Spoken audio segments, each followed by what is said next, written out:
hello guys तो guys मैंने हुई की से तो गाइस इमानखिनि बानपानीটো हबा किनके मारे तो गाइस प्रथमते धरि लो शिवसागरत হৈ গৈছি বানপানী তাৰ পিছত ভাবিছিলোঁ আমি কত নহয় সেকেণ্ডবাৰ বানপানী কিন্তু অকস্মাত এবাৰ নেপালত দেখা দিলে বানপানী মানে ইয়াৰ আপোনালোকে বানপানীৰ দৃশ্যটো চাই লওক তাৰ পিছত ক'ব তো গাইস এই চাওকচোন চাওক এই নেপালত কি বঢ়িয়াকৈ মানুহ মানে বাগত দিছিল তো অকস্মাত বানপানী চাওকচোন এখন কিনকে লৈ গেল ভাই চাওকচোন এই চাওক গোটেই ঘৰৰ কাষত মাটি চাটি মানে গোটেই মাহা গেছি সেইজানি ঘৰটোত মানুহ আছিল কিন্তু ঘৰৰ মানুহখিনি অলবা নাপালাক তো গাইস পুৰা চাওকচোন এনেন ভয়ানক এটা দৃশ্য হৈছে তো গাইস এটা কথা মনত পৰে কি বাবা ভাংগাৰে কথাটো সঁচা হৈ গৈছে কিন্তু অসমত যাতে এনেহেন বানপানী নাহে দে তাক লগি আর এই কৰো তো শুনা কাৰ বাকীখিনি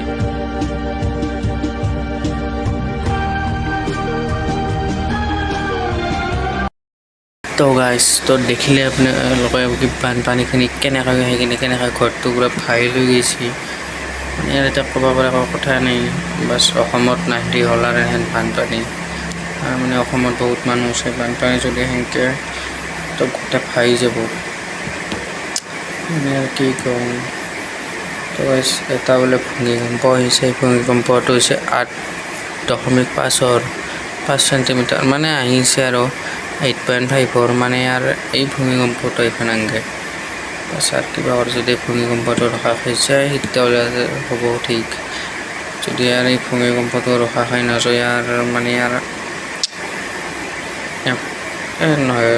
নহব মানে নেপালৰ নিচিনা হবা নাংগে তেতিয়া আমাৰ অসমত কাৰণ অসমৰ ঘৰ কথা বহুত কমজোৰি ঘৰ না সেইকাৰণে আৰু অকস্মাত আৰু বানপানী খাই চাই লৈ যাব আগে আহিব নাংগে আৰু ৰাতি বানপানী আহিলে পুৱা হওক মানে নৰ্মেল সাইজৰ এনে এটা সৰু সাইজৰ বানপানী যেনেকৈ প্ৰত্যেক বছৰে হৈ থাকে মানে সেনে বানপানী আহিলেও কথা নাই অকস্মাত ইনকে বানপানী ভানাংগে দে যেনকে আহিছে মানে খবৰ নাই একো নাই কেৱল পাহাৰৰ পৰা তাৰ পানীখিনি আহিছে কিনে মানে আৰু গেছি আৰু যাতে নাপায় তাত বহুত বেয়া লাগিল এনে নাংগে মানে আৰ মই এটা খাবাৰ কি ভূমিকম্পটো ইবাৰ নাংগে ভূমিকম্পটো ক'ত কি হয় আর মও পারবার নাই মানে কেউ এটা ইউটিউবারও পারবার নাই ক'ত কি হয় তাৰপিছত আর ইউটিউবার কথা আর ভিডিও বানাবো কি ভূমিকম্পটো এনেহেন কিবা কিবি হ'ল আর মানে গাইস মই ভিডিওটো বানাব খোজা নাছিলোঁ তো এর ওপৰত মই ভিডিওটো বনাব লাগে গেল তো গাইস আজিৰ পৰা